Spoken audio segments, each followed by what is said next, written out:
ആതിര ഒരു ഗംഭീര ഇൻട്രൊഡക്ഷനാണ് എനിക്ക് തന്നത്. Thank you so much Athira. And സിനിമയുടെ പേര് ഞാനത് കറക്റ്റ് ചെയ്തോട്ടെ. എല്ലാവരും ഘടകൻ ഘടകൻ എന്നാണ് പറയുന്നത്. ഞങ്ങളുടെ സിനിമയുടെ പേര് ഘടകൻ എന്നല്ല, അത് കടകൻ എന്നാണ്. അല്ലേ സജിലെ? എല്ലാവരും എനിക്കൊന്നും തെറ്റി പറയുന്നതാണ് ഘടകൻ ഘടകൻ എന്ന്. It's basically ഘടകൻ. ഓക്കെ, അപ്പോൾ എന്തായാലും പറഞ്ഞതുപോലെ ഘടകൻ സിനിമ മാർച്ച് 1-ാം തീയതി റിലീസാവുകയാണ്. ഒരുപാട് സന്തോഷം ഇത്രയും വലിയ എക്സ്പീരിയൻസ്ഡ് ആയിട്ടുള്ള ആർട്ടിസ്റ്റുകളുടെ കൂടെ സ്ക്രീൻ ഷെയർ ചെയ്യാൻ സാധിച്ചത്. ഞാൻ വളരെ ചെറിയൊരു ക്യാരക്ടറാണ് ഇതിൽ ചെയ്തിരിക്കുന്നത്, പക്ഷേ എന്നാലും ശ്രദ്ധിക്കപ്പെടുന്ന ഒരു ക്യാരക്ടർ തന്നെയാണ്. അല്ലേ ആണെന്ന് എനിക്ക് സജിൽ ഉറപ്പ് പറഞ്ഞിട്ടുണ്ട്.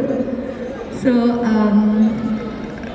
ഇതിൻ്റെ ടെക്നിക്കൽ സൈഡ്സ് നോക്കിയാൽ തന്നെ അറിയാം, ഈ സിനിമയിൽ ഒരുപാട് പ്രതീക്ഷ ഞങ്ങൾക്ക് എല്ലാവർക്കും ഉണ്ട്.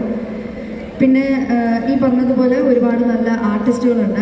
ഹക്കീമിനെ എനിക്ക് നേരത്തെ മുതൽ അറിയാം. ഹക്കീം ഒരുപാട് എക്സ്പീരിയൻസ് ഉള്ള ആർട്ടിസ്റ്റാണ്. ഇപ്പോൾ സിനിമയിൽ അല്ലെങ്കിൽ തിയേറ്റർ വൈസ് ആണെങ്കിലും സീരീസ് വൈസ് ആണെങ്കിലും നല്ല എക്സ്പീരിയൻസ് ഉള്ള ഒരു ആർട്ടിസ്റ്റാണ്. ഞാൻ ഹക്കീമിൻ്റെ കൂടെ ഇതിനു മുമ്പ് വർക്ക് ചെയ്തിട്ടുണ്ട്.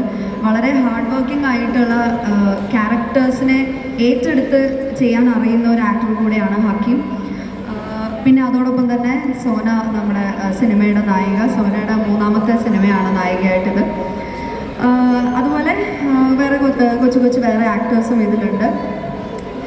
അശോകേട്ടൻ പറഞ്ഞതുപോലെ ഇതൊരു എന്താ ഒരു ഇടിപ്പടം എന്ന് പറഞ്ഞ് മാത്രം കാണാൻ പറ്റില്ല. ഒരു ഫാമിലി മൂവിയാണ്. മറ്റ് ഇമോഷൻസ് ഉണ്ട്, ഫൈറ്റ് ഉണ്ട്. 3 ഫൈറ്റ് മാസ്റ്റേഴ്സാണ് അത് ചെയ്തിരിക്കുന്നത്. അപ്പോൾ എന്തായാലും നല്ലൊരു സിനിമയായിട്ട് തന്നെ ഘടകൻ മുന്നോട്ട് വരും എന്ന് വിശ്വസിക്കുന്നു. നിങ്ങളുടെ എല്ലാവിധ സപ്പോർട്ടും തിയേറ്ററിൽ തന്നെ നമുക്ക് ഉണ്ടാവണം. OTTയിൽ കാണേണ്ടവരും എല്ലാവരും തിയേറ്ററിൽ പോയി തന്നെ കാണണം എന്ന് ഞങ്ങൾ റിക്വസ്റ്റ് ചെയ്യുന്നു. ഇതേ സ്നേഹവും സപ്പോർട്ടും തിയേറ്ററിൽ ഉണ്ടാവണം. മാർച്ച് 1-ാം തീയതി മുതൽ ഓടാൻ പറ്റുന്ന അത്രയും ദിവസം ഓടട്ടെ എന്ന് ഞങ്ങൾ ആഗ്രഹിക്കുന്നു. നിങ്ങളുടെ പ്രാർത്ഥനയും സപ്പോർട്ടും കൂടെ വേണം. Thank you so much. Thank you Meenakshi. അതുപോലെ പ്രേമലുള്ള നിഹാരികേനെ പോലെ നല്ലൊരു ക്യാരക്ടറാണോ? അതുപോലെ അടവുമായിട്ടാണ് ഞങ്ങളിലേക്ക് വരുന്നത്? അല്ല, കടകനിൽ അതുപോലെ ഒന്നല്ല. കടകനിൽ കുറച്ച് സീരിയസ് ക്യാരക്ടറാണ്. സീരിയസ് ആസ് ലൈക്ക് നോർമൽ ക്യാരക്ടറാണ്. പ്രേമലുവിൽ കുറച്ച് ഒരു കിളി ക്യാരക്ടറായിരുന്നു. പക്ഷേ ഇല്ല, കടകനിൽ ഒരു സീരിയസ് ക്യാരക്ടറാണ്. ഞാൻ പ്രേമലു എന്ന് പറഞ്ഞപ്പോൾ തന്നെ പറഞ്ഞു ആ പാട്ട് പാടാൻ പറയരുതെന്ന്. എങ്കിൽ എന്തെങ്കിലും ഒരു ഐറ്റം നമ്മുടെ പ്രേക്ഷകർക്ക് വേണ്ടിയിട്ട് ഇവിടെ ഇരിക്കുന്നത് ഒന്ന് എൻ്റർടൈൻ ചെയ്യാൻ വേണ്ടി ഐറ്റം അല്ല എന്തെങ്കിലും ഒരു പാട്ട്. കാരണം മീനാക്ഷിക്ക് അമ്മ അങ്ങനത്തെ കുറേ പാട്ടുകളൊക്കെ അറിയാം. ഞാൻ സ്ഥിരം എപ്പോഴും പാടുന്നതല്ലേ. എന്തെങ്കിലും 2 വരി. ഓക്കെ, 2 പരിപാടി പോരെ. ഇതുപോലെ തന്നെ ഒരു ടങ് ട്വിസ്റ്റിംഗ് സോങ് ഉണ്ട്. എനിക്ക് ഇങ്ങനത്തെ പാട്ടുകളൊക്കെ പഠിച്ച് പാടാൻ ഭയങ്കര ഇഷ്ടമാണ്. ഒരു ടങ് ട്വിസ്റ്റിംഗ് സോങ് തന്നെ പാടാം. ഇന്ന് ഞാൻ 2 പ്രാവശ്യം ഓൾറെഡി പ്രൈമലുവിലെ പാട്ടും അതുപോലെ ഐസർദി സുപ്പാത്തുമേയും പാടി കഴിഞ്ഞു. അത് തന്നെയാണ് എല്ലാവരും എക്സ്പെക്ട് ചെയ്തതെന്ന് എനിക്കറിയാം. വേറെ പാട്ട് പാടാം. ഇത് ഞാൻ പാടി എല്ലാവരും കേട്ടിട്ടുള്ളതായിരിക്കും, കേട്ടവരുണ്ടെങ്കിൽ.